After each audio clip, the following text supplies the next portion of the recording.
जब मेरठ के अंदर तिरंगा यात्रा जो निकाली जा रही थी, आप सभी को पता है हिंदू युवा वाहिनी के द्वारा किस प्रकार से उस तिरंगा यात्रा को रोका गया, किस प्रकार से देश के तिरंगे का जो है वो अपमान किया गया और किस प्रकार से जो लोग तिरंगा यात्रा लेकर जा रहे थे उनको जेल के अंदर बंद किया गया। देशभक्ति देखिए किस तरीके की देशभक्ति है। तड़ीपार वालों की जब देशभक्ति जागने लग जाए ना, कभी चाय के स्टॉल पर तिरंगा लगाया है? मोदी जी फुटपाथ पे रहते हैं, झुग्गी में रहते हैं मोदी जी। जब मोदी जी का जन्म हुआ और जब मोदी जी 2014 के बाद प्रधानमंत्री बने तब इनके पास पहनने को कपड़े आए, वरना उससे पहले तो ये पीपल के पत्ते पहनकर घूमा करते थे, जानवरों का शिकार किया करते थे। या तो आप तिरंगा लगा दीजिए या फिर बुलडोजर चला दीजिए, दोनों में से एक काम करके तो दिखाइए। मोदी जी जीडीपी तो संभाल नहीं पाए तो डीपी चेंज करवा रहे हैं। अरे मोदी जी के कहने से थोड़ी मैं डीपी लगाऊंगा, मोदी जी बताएंगे कि मैं डीपी लगाऊं या नहीं लगाऊं। नरेंद्र मोदी के घर से, अमित शाह के घर से आज तक कोई तिरंगे में लिपट कर आया है? बताइए ना। मोदी जी कुछ भी कर सकते हैं, कुछ भी कह सकते हैं। मैं आपको कहता रहा हूँ कि मुंगेरी लाल भी क्या हसीन सपने दिखाता होगा जो नरेंद्र मोदी दिखाते हैं। ये झूठ बोलने में माहिर है। आप घर घर तिरंगा तो पहुंचा देंगे, लेकिन वो तिरंगा जब लोगों के पैर में आएगा, वो तिरंगा जब सड़कों पर गिरेगा तो क्या होगा उसका, ये बताइए ना आप मुझे। ये फोटो भारतीय जनता पार्टी के एक नेता के घर की है, जिसके अंदर कमल का झंडा ऊपर लगा हुआ है और तिरंगा नीचे लगा हुआ है। मतलब आप ये जो जिस प्रकार से तिरंगे का अपमान करवा रहे हैं, कौन सी देशभक्ति ये सिखाती है कि देश की बहन बेटियों के साथ बलात्कार करिए? वो बलात्कार किया आपकी पार्टी के एमएलए कुलदीप सिंह सेंगर ने। इसके पास में तिरंगा है, घर नहीं है, उसके लिए आप क्या करेंगी? घर देंगे? मोदी जी के लिए एक स्पेशल वीडियो बनाई है मैंने, और वो वीडियो जो है वो मैं 12 अगस्त को आप सभी के पास जो है आप सभी के द्वारा उस वीडियो को पूरे देश को दिखाऊंगा। वो वीडियो जो है वो वीडियो मैंने बनाई है दिल्ली के कश्मीरी गेट से लेकर लाल किले तक की, जहां पर लोग रात को फुटपाथ पर सोते हैं। और कई बार आपने इस देश के अंदर ऐसा हादसा सुना होगा कि फुटपाथ पर सोने वाले व्यक्तियों के ऊपर गाड़ी या ट्रक चढ़ा दिया जाता है। तो मेरा मोदी जी से ये सीधा सवाल है कि मोदी जी आपने दो बात कही थी। पहली बात ये कि सभी का अपना मकान होगा देश के आज़ादी के 75वें साल पर, और आज़ादी का जो है वो 75वां साल आ रहा है, 15 अगस्त आ रहा है, स्वतंत्रता दिवस आ रहा है, तो देश के लोगों को अब तक अपना घर नहीं मिला। दूसरी बात आपने कही थी कि किसानों को उनकी राशि मिलेगी, किसानों की आय दुगनी होगी, तो किसानों की आय भी दुगनी नहीं हुई, बल्कि आपने बीते कुछ सालों में अपने कार्यकाल के दौरान देश के किसान को एक साल के लिए सड़कों पर बिठा दिया। और इस मुहिम के तहत 700 से ज़्यादा किसान भाई जो हैं वो देश के लिए शहीद हो गए थे, देश के खातिर शहीद हो गए थे। एक ऐसा ब्लैक एक्ट इस देश के अंदर लाया गया। दूसरी बात, आप प्रधानमंत्री मोदी जी की बात कर रही हैं घर घर तिरंगा पहुंचाने की।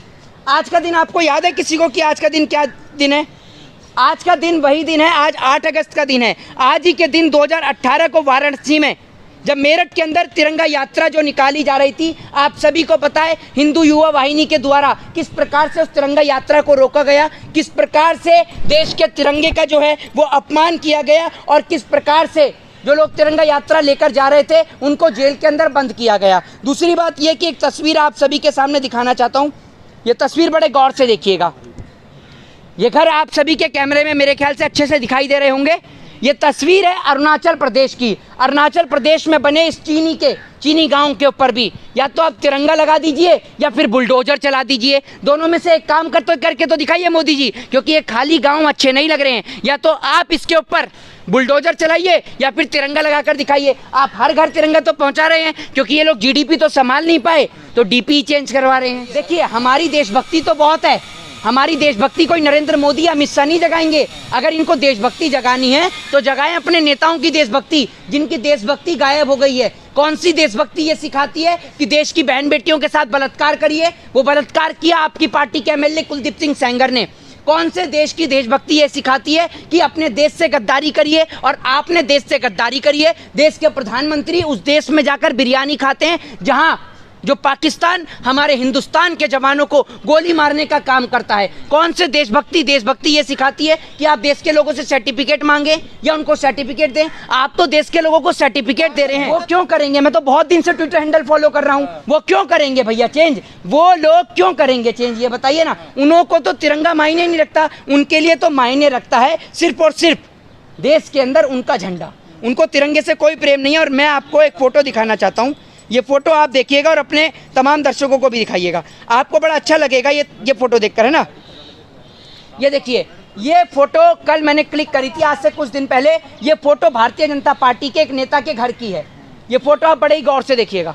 ये फोटो भारतीय जनता पार्टी के एक नेता के घर की है, जिसके अंदर कमल का झंडा ऊपर लगा हुआ है और तिरंगा नीचे लगा हुआ है। मतलब आप ये जो जिस प्रकार से तिरंगे का अपमान करवा रहे हैं, आप हर घर तिरंगा लहरवा रहे हैं। चलिए, तिरंगा लहरना बहुत अच्छी बात है, लेकिन देश के तिरंगे के लिए एक विशेष एक्ट बना हुआ है। तिरंगे की कुछ मान मर्यादा है, तिरंगे की कुछ अपनी रिस्पेक्ट है। ये वो देश का तिरंगा है कि देश की सरहद पे खड़ा हुआ जवान सीने पे गोली खा सकता है, लेकिन इस तिरंगे को झुकने नहीं दे सकता है। आप घर घर तिरंगा तो पहुंचा देंगे, लेकिन वो तिरंगा जब लोगों के पैर में आएगा, वो तिरंगा जब सड़कों पर गिरेगा, तो क्या होगा उसका, ये बताइए ना आप मुझे। अरे भैया, अगर आप नेशनल फ्लैग की फोटो बनाकर उसको पोस्टर में लगाएंगे, तो पोस्टर 1 दिन 2 दिन बाद, बारिश का मौसम चल रहा है, आंधी और तूफान के जरिए वो पोस्टर पैरों में आता है।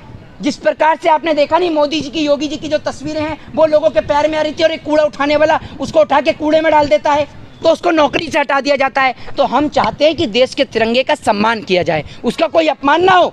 देश का तिरंगा भले ही पूरे देश में लाल किले पे फहरे, लेकिन फहरे पूरी इज्जत के साथ में फहरे, और फहरे तो अच्छी तरीके से लोग देश के राष्ट्रीय ध्वज का सम्मान करें। हमें जगह जगह नहीं फहरवाना, एक ही जगह फहरे, लेकिन लोग उसका सम्मान करें, लोग उसकी रिस्पेक्ट करें। आपको पोस्टर में तिरंगे की फोटो लगवाने की कोई जरूरत ही नहीं है। आप क्यों छपवा रहे हैं इस प्रकार के पोस्टर? अरे मोदी जी के कहने से थोड़ी मैं डीपी लगाऊंगा। मोदी जी बताएंगे कि मैं डीपीए लगाऊं या नहीं लगाऊं, ये बताइए ना मुझे। मेरे घर से, इस देश के अंदर, मेरे घर से आर्मी के अंदर हैं जिन्होंने अपना सर्वोच्च न्यौछावर कर दिया है। नरेंद्र मोदी के घर से, अमित शाह के घर से आज तक कोई तिरंगे में लिपट कर आया है? बताइए ना। अरे देशभक्ति देखिए किस तरीके की देशभक्ति है। तड़ी पार वालों की जब देशभक्ति जागने लग जाए ना, कभी चाय के स्टॉल पर तिरंगा लगाया है? बताइए। आज लग रहे हैं ना, हैं? जब भीख मांगते थे, भीख के कटोरे पे तिरंगा लगाया है? ये बताइए। जब बांग्लादेश की आजादी की लड़ाई लड़ रहे थे, तब तिरंगा लेके गए थे क्या? सवाल का जवाब दीजिए। आप हमें बताएंगे कि हम अपनी डीपी पे तिरंगा लगाएं या नहीं लगाएं? आरएसएस वालों की डीपी बताइए, बदलिए। एक बात आप मुझे बताइए, इन 75 वर्ष के दौरान क्या जिन्होंने देश की आज़ादी के लिए अपना सर्वोच्च न्यौछावर कर दिया, राजगुरु, सुखदेव, भगत सिंह, मौलाना अब्दुल कलाम आज़ाद, अशफाक उल्लाह खां और देश के वो तमाम क्रांतिकारी जिन्होंने इस देश के लिए अपना सर्वोच्च न्यौछावर कर दिया, क्या उनको शहीद का दर्जा प्रदान है? क्या उनको इस 15 अगस्त के मौके पर या 26 जनवरी के मौके पर याद किया जाता है? ये बताइए आप मुझे। सिर्फ उनको याद किया जाता है वोट बैंक की राजनीति के लिए। हम इस देश के अंदर देशभक्तों को सिर्फ 2 ही दिन याद करते हैं, 15 अगस्त और 26 जनवरी। उनके लिए सारी मूवी दिखाई जाती है देशभक्ति की 15 अगस्त के दिन सारे टीवी चैनल पर, और देश के प्रधानमंत्री जो है वो खड़े होकर जुमलों की बौछार करते हैं, खुलेआम, खुला झूठ। मुंगेरी लाल भी क्या हसीन सपने दिखाता होगा जो नरेंद्र मोदी जी दिखाते हैं, और वो नहीं मनाएंगे। वो तो तभी मनाएंगे जब कंगना रनावत जी की जब पूरे 75 वर्षगांठ होगी ना देश की आज़ादी की, वो लोग तब मनाएंगे। वो लोग नहीं मनाएंगे, क्योंकि उनका क्या है, वो लोग सोच रहे थे कि सावरकर के पैर पड़ने से ही आज़ादी मिल जाए, लेकिन ये आज़ादी तो भगत सिंह ने छाती पे पांव रख के छीनी थी अंग्रेजों से। तो सावरकर वाली आज़ादी चाहते थे ना, और सावरकर हमेशा इस देश के अंदर गुलामी चाहते थे। तो ये लोग क्यों मनाएंगे देश की आज़ादी के 75 साल? इनको तो ऐसा लगता है कि जब मोदी जी का जन्म हुआ और जब मोदी जी 2014 के बाद प्रधानमंत्री बने, तब इनके पास पहनने को कपड़े आए, वरना उससे पहले तो ये पीपल के पत्ते पहनकर घूमा करते थे, जानवरों का शिकार किया करते थे। ये देश जो है ये पूरा कुछ भी नहीं था, ना लोगों के पास रहने को घर थे, न खाने को रोटी थी। मोदी जी एक दिव्य पुरुष हैं जिन्होंने अवतार लिया, और उसके बाद लोगों को खाना भी दिया, सर ढकने को छत भी दी, कपड़े पहनने सिखाए, सब कुछ मोदी जी ने कराया है। अवतार नहीं मानते मोदी किसको? मोदी जी को। अरे मोदी जी अगर अवतार हैं तो ये बताइए मुझे, अवतार इस देश के अंदर हम उन लोगों को मान सकते हैं जिन्होंने इस देश की आज़ादी के लिए अपना सब कुछ न्यौछावर कर दिया।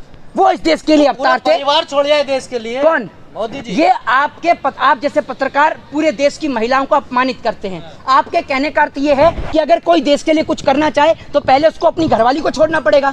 आप पत्रकारिता कर रहे हैं, क्या अपनी बीवी को छोड़ रखा है आपने? अरे तो मोदी जी ने बाल विवाह किया है भैया, मैं नहीं कह रहे, पत्रकार कह रहे मोदी जी ने बाल विवाह किया है। भैया मोदी जी कुछ भी कर सकते हैं, कुछ भी कह सकते हैं। मैं आपको कहता रहा हूँ कि मुंगेरी लाल भी क्या हसीन सपने दिखाता होगा जो नरेंद्र मोदी दिखाते हैं। ये झूठ बोलने में माहिर हैं। वो फोटो नहीं खिंचवाते थे ना, फर्क कितना है ना, फोटो नहीं खिंचवाते थे। भैया एक बात मुझे बताइए, कौन सा नहीं मोदी जी का कोई घर नहीं है जहाँ तो मोदी जी फुटपाथ पे रहते हैं, झुग्गी में रहते हैं मोदी जी।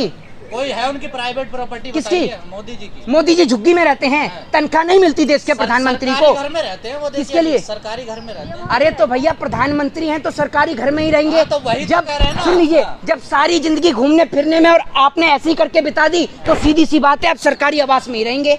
आपका अपना खुद का घर तो होगा नहीं। बहुत आपत्ति है जब इस देश की जनता, सुन लीजिए, जब इस देश की जनता 2 वक्त की रोटी ना खा पाए ना और देश का प्रधानमंत्री 4 बार कपड़े बदले तो आपत्ति होनी चाहिए। सुन लीजिए, और मैं तो आज इस देश के ऊपर सोचने को मजबूर हूँ कि ये देश वो देश है कि जब ब्रिटिश ईस्ट इंडिया कंपनी ने इस देश के अंदर नमक के ऊपर टैक्स लगा दिया था तो ये देश सड़कों पर उतर गया था। लेकिन आज रोटी से लेकर कपड़े से लेकर तमाम चीजों के ऊपर टैक्स लग गया, लेकिन ये देश गूंगा और बहरा हो चुका है। इस देश के लोग सो चुके हैं। आखिर इसका कारण क्या है? इस देश के अंदर संविधान की धज्जियां उड़ाई जा रही हैं। पूरा देश जगा हुआ है, लेकिन आप जैसे पत्रकारों की खामोशी इस देश की गुलामी का सबसे बड़ा नतीजा है। ध्यान रखिए, आप जैसे पत्रकार इस देश के अंदर ये प्रमाण देते हैं कि अगर ये देश गुलाम होगा तो उसके जिम्मेदार आप होंगे, क्योंकि आपको पेन, पेंसिल, रबड़, कॉपी और किताब के ऊपर लगता हुआ टैक्स नजर नहीं आता। आपको नजर आती है तो सिर्फ मोदी जी के जो माता श्री के साथ फोटो खींचती हैं वो नजर आती है। नेताओं पर बुलडोजर नहीं चला रहे हैं। ये बात तो इस देश के उन तमाम लोगों को समझनी चाहिए